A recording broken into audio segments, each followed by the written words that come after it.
વર્ષ 16 જય શ્રી ગોપાલ અંક છે એમાં પાના નંબર આપણે 7મું 8મું 9મું આસપાસમાં લેખ લખ્યો છે એ વાંચશું. વર્ષ છે 1986, ઓગસ્ટ મહિનો 15 તારીખે. એમાં લેખ છે વાંચું છું. જીવ પ્રભુનો દાસ છે એ વાત તો સત્ય છે, પણ આપણે આ સૃષ્ટિમાં જન્મ લઈને શું કાર્ય કરવાનું છે? શું આપણે આ સંસારમાં વિષય સુખો ભોગવવા માટે આવ્યા છીએ? તો કે નહીં. પુષ્ટિજીવો વિષય સુખ લેવા માટે નથી આવ્યા. સંસારના જે આ વિષય સુખો છે એ તો અનિત્ય છે, એટલે કે આજે જે છે એ કાલે નથી, અને કાલે જે આવવાનું છે પરમદી નથી. અનિત્ય છે, પરમેનન્ટ નથી, અને માયામાં લુબ્ધ કરવાને માટે જ છે. જે માછલીને માછીમાર જળમાંથી પકડવાને માટે ગળ્યા પદાર્થને કાંટા સાથે લગાવીને જળમાં નાખે છે, માછલા તેને સ્વાદથી ખાવા જતા પોતે જ જાળમાં ફસાઈ પડે છે. એવી રીતે આ સંસારના સુખો મિથ્યા છે એવું નજરે જોઈને જાણી શકીએ છીએ, છતાં ખોટા વિષય સુખમાં મચી રહેવાથી આપણો અને પ્રભુનો ઘણા કાળથી વિયોગ રહેવાનો છે. કારણ કે પ્રભુના આપણે દાસ છીએ, છતાં દાસભાવ ભૂલી જઈને પોતે સ્વતંત્ર બનીને અમુક ઘર બાર, ધન, અમુક સુખ, અમુક વૈભવો અને અમુક કાર્ય મેં પોતે કર્યું ને બધું મેં જ પ્રાપ્ત કર્યું, આવી રીતે પોતે કોઈ પણ કાર્ય કરવા પરતંત્ર છે તેમજ અસમર્થ છે, છતાં માથે હાથ કરીને સુખ દુઃખના પહાડો વોરી લે છે. એટલે કરતાપણું આવે તો બધું વળગવાનું છે. આપણને જ્યારે દુઃખ પડે ને ત્યારે એમ થાય બધું નકામું, અને પછી જ્યારે સુખ થાય ત્યારે એમ થાય હા બધુંય સારું સારું છે, સંસાર બહુ સારો છે. એ વાત અહીંયા સમજાવે છે કે બધુંય આપણા માથે લઈએ છીએ કે સારું છે તો હા આ તો બધું સાચું આ જ છે, અને ખરાબ લાગે તો એમ થાય આ તો બધું ખોટું છે. એટલે આપણે ઘડીક વાર આમ ને ઘડીક વાર આમ લાગે અને તેના ભોગતા બનીએ છીએ, બધું માથે લઈએ છીએ ને ભોગતા બનીએ છીએ. ખરેખર તો કોઈ પણ કાર્ય કારણના નિમિત્ત રૂપ જ છીએ. જેમ મદારી પોતાના સર્પ વગેરે રમકડાની જેમ નચાવે તેમ નાચે છે, એવી જ રીતે આપણે પણ એક પ્રભુના રમકડા રૂપ છીએ. કારણ કે પ્રભુ આપણને ઘડીકમાં સુખ વૈભવો આપીને હસાવે છે તો ઘડીકમાં દુઃખ આપીને રડાવે છે. પણ ખરેખર તો તેથી કરીને મનમાં ઉદ્વેગ નહીં રાખતા સુખ દુઃખ મનનું કારણ છે. મનની જ શાંતિ માનવી એ જ ઉત્તમ છે. મનનું કારણ મનમાય. એક જ વસ્તુ આપણે જોવા જઈએ ને તો એક વસ્તુ કોઈના માટે દુઃખદાયી હોય ને કોઈના માટે સુખદાયી પણ હોય. અને આપણા જ માટે આજે જે વસ્તુ સુખદાયી હોય તો બે દિવસ પછી કે 2 મહિના પછી એ વસ્તુમાંથી દુઃખ પણ પ્રાપ્ત થાય ને. એટલે આ બધું મનના કારણ છે. તો આ પ્રમાણે સારું કે ખોટું કર્મ પ્રભુજીને જ અર્પણ કરીએ તો તેથી કરીને આપણને કોઈ પણ પ્રકારની ચિંતા કે ભય નહીં રહેતા.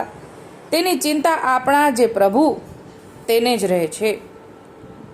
ધારો કે આપણે સારું કર્મ કર્યું, પરંતુ તે કર્મનું ફળ આપવું કે એ તો પ્રભુના હાથની બાજી છે. જેમ કે રાજાએ પોતે ગણતરી જ ન થાય એટલી ગાયોનું દાન કર્યું. તે દાન આપેલી ગાયો પૈકીની એક ગાય બીજી દાન આપવાની ગાયોમાં પેસી ગઈ. ભાગવતમાં દાખલો આવે છે કે એક રાજાએ બધી ગાયોનું દાન આપી દીધું, ઘણી બધી ગાયોનું દાન આપ્યું, એક ગાય પાછી આવી ગઈ, એ રાજાને ખબર નથી. આ ભાગવતનો દાખલો છે.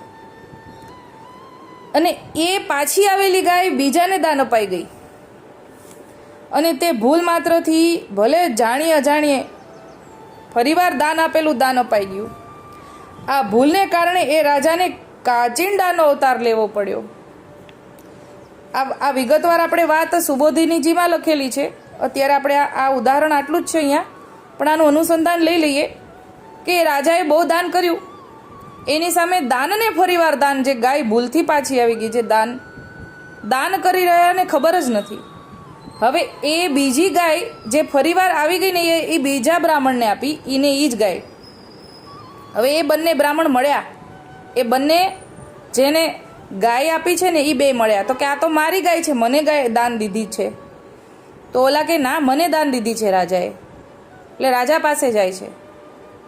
રાજા કહે છે કાંઈ વાંધો નહીં, તમને બીજી ગાય આપી દઉં એના બદલામાં. તો બંને કહે છે ના, આ ગાય તો મારી જ છે ને આ ગાય તો મારી છે. પછી જ્યારે રાજાને જવાનું થયું ત્યારે પાપ પુણ્યનું લેખાજોખા કે ને ત્રાજવું, એમાં એ આને આ જે દોષ પડ્યો ને ગાયનો ફરીવાર દાન કરવાનો, ત્યાં પૂછવામાં આવ્યું ઉપર કે તમારે ભાગ્યમાં આટલું પુણ્ય છે, આટલી બધી દાન કરીને ગાયો એ પુણ્ય છે, આટલું બધું પુણ્ય, એની સામે આ પાપ, તો પહેલાં તમારે શું ભોગવવું છે? ત્યારે રાજાએ કહ્યું કે મારી પાસે પુણ્ય તો ઘણા બધા છે, હું પહેલાં પાપ ભોગવી લઈશ, પછી આરામથી પુણ્ય ભોગવીશ. એટલે એણે પસંદ કરેલું, એને પહેલાં પાપ ભોગવવા માટે કાચિંડાનો અવતાર મળ્યો. અને એ પણ થોડી ક્ષણ માટે, 20 મિનિટ કે 1 ઘડી એવું લખ્યું છે, એટલે 1 ઘડી એટલે 24 મિનિટ. એ 24 મિનિટ એને પાપ ભોગવવા માટે જીવીને મરી જવાનું જ હતું, પણ એ 24 મિનિટ જીવવા માટે એણે બીજા કીડા ખાધા કાચિંડા તરીકે, એટલે બીજું પાપ ભેગું કર્યું. આ વાતનો ઉલ્લેખ અહીંયા કરે છે કે રાજાએ કાચિંડાનો અવતાર લેવો પડ્યો. એટલે કે અહીંયા એમ બતાવે છે કે એને કરતાપણું આવ્યું. પાપ ને પુણ્ય ત્યારે આવે, કરે કવિદ્યા વળગે કર્મ. એટલે જો એ કરતાપણું આવે છે તો એ તમારે ભોગવવું પડે છે, કેમ કે મેં કર્યું, સારું પણ કર્યું ને ખરાબ પણ કર્યું, તો પછી એ ઉપર જવાબ આપવો પડે. એની વાતનો અહીંયા ઉલ્લેખ આવ્યો. કહેવાનો મતલબ કે સારું કે ખોટું ફળ આપનાર તો પ્રભુ જ છે. વિચાર તો કરો કે થોડી ભક્તિ કરો ત્યાં પ્રભુ પ્રસન્ન થઈ જાય છે, જ્યારે હજારો અવતારો સુધી યોગીઓના ધ્યાન પણ ન આવે, માટે પ્રભુની ઈચ્છા સિવાય ઝાડનું પાન પણ હાલી શકતું નથી. જ્યારે આવી રીતે ફળના દાતા એક પ્રભુ જ છે, તો પછી આપણે ચિંતા શા માટે કરવી? કારણ કે પ્રભુ પોતે સર્વ કરવાને સમર્થ છે.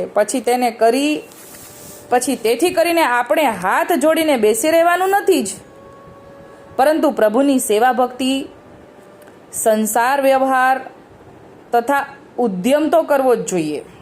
એટલે કે વૈષ્ણવે શું કરવું જોઈએ? તો વૈષ્ણવે સંસાર છોડવાનો છે? તો કે ના, ભક્તિ કરવાની, સંસારમાં રહેવાનું ને ઉદ્યમ પણ કરવાનું, પરંતુ તેમાં મગ્ન બનીને ડૂબી રહેવાનું નથી, પણ જળ કમળવત સંસારમાં રહેવાનું. એ પ્રમાણે રહેવાથી સઘળી ચિંતા પ્રભુને રહે છે, એ પણ સ્વાભાવિક જ છે. એટલે કે બધું કરવાનું સામાન્ય મનુષ્યની જેમ, પણ કરતાપણું કરીને નહીં, અને ઠાકોરજીના સુખને અર્થે, એવું અહીંયા આપણને સમજાવ્યું છે.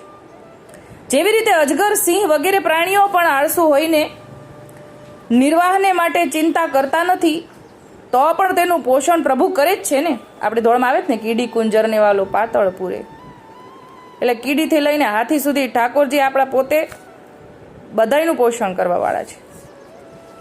બીજું, જેમ કે બાળકને જે સમયે 5 વર્ષનું નાનું હોય ને અણસમજુ હોય, એ વખતે તેને અગ્નિ, સર્પ વગેરેથી બચાવવા તથા તેના લાલન પાલનની ચિંતા તેની મા બાપને છે.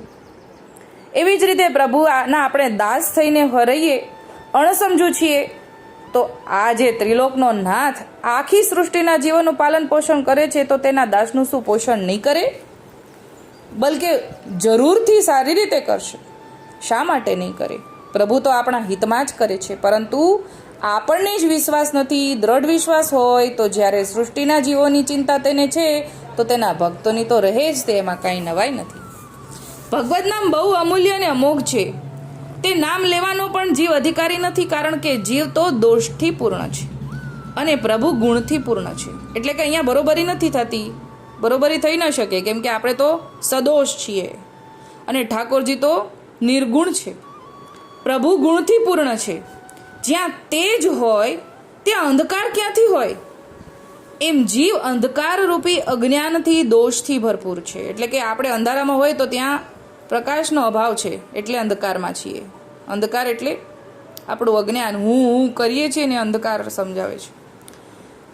પ્રભુ તેજ સ્વરૂપ ગુણથી પૂર્ણ છે, માટે જીવ તેનો સંબંધ કરવાને યોગ્ય નથી. એટલે કે જ્યારે જીવને કરતાપણું છે, દાસભાવ નથી, તો એ અંધકારમાં છે. નામ લેવાનો પણ અધિકાર નથી. પરંતુ કોઈ મહાન ભગવત ભક્તની કૃપાએ જો નામ લેવાય તો કૃપાળુ ઠાકોરજી કૃપા કરે જ. એવા સમર્થ પ્રભુને માટે જીવ નમન સિવાય બીજું શું કરી શકે? માટે જીવે અહર્નિશ દિનતા જ રાખવી જોઈએ કે હે પ્રભુ, હું જીવ છું, ડગલે ને પગલે પાપ કર્મ કરું છું, કારણ કે મારામાં જીવ ધર્મ જ રહેલો છે.